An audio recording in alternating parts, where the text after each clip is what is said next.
అసలు వరద మృతులు ఎంతమంది? నిన్ననే నేను ఒక వీడియో ప్రస్తావించా. ఇది 12 మంది 16 మంది అన్నారు అన్నటువంటిది. అయితే ఆ తర్వాత నిన్న ఈనాడులో ప్రొజెక్ట్ అయినటువంటి అంశమే దాదాపు 10 మందికి సంబంధించినటువంటి మృతదేహాల గురించి రాసుకొచ్చింది.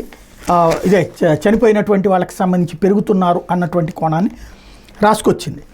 అది పక్కన పెడితే టోటల్గా చూస్తే అంటే అక్కడికే 16, 10, 22 వచ్చినాయి.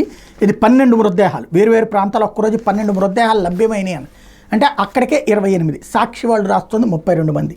ఇంకా ఎంతమంది ఉన్నారు? అసలు బెజవాడలో ఒక ప్రకృతి వైపరీత్యంలో ఇంతమంది చనిపోయినటువంటి సంఘటన ఎప్పుడూ లేదు.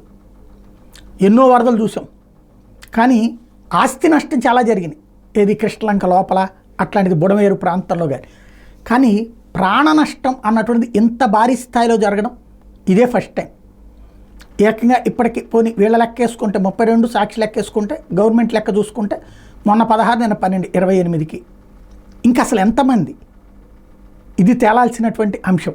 ఎందుకంటే అసలు టోటల్గా ఇక్కడ లెక్కలు చెప్పడానికి కూడా మొన్న ఆ రోజున రాసిన వాళ్ళు నిన్న ఉట్టి 12 రాశారనమాట. అది ఇది కలిపి రాయలేదు. వీళ్ళు ఎక్కువ రాశారా ఏంటనేది తేలదు. ఓవరాల్గా చూస్తే మృతదేహాలు మన పక్కన ఉండటం, నిన్నైతే ఒక ఫోటో చూస్తే ఒళ్ళు గగురు పొడిచిందనమాట.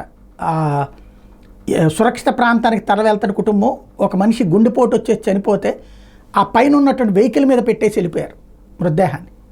అలాంటి దుర్భరమైనటువంటి పరిస్థితులు ఫేస్ చేసినటువంటి సిచ్యుయేషన్ కాబట్టి అసలు ఏం జరుగుతోంది, అసలు ఎంతమంది ఏంటి అన్నటువంటిది స్పష్టత రావాల్సి ఉంది.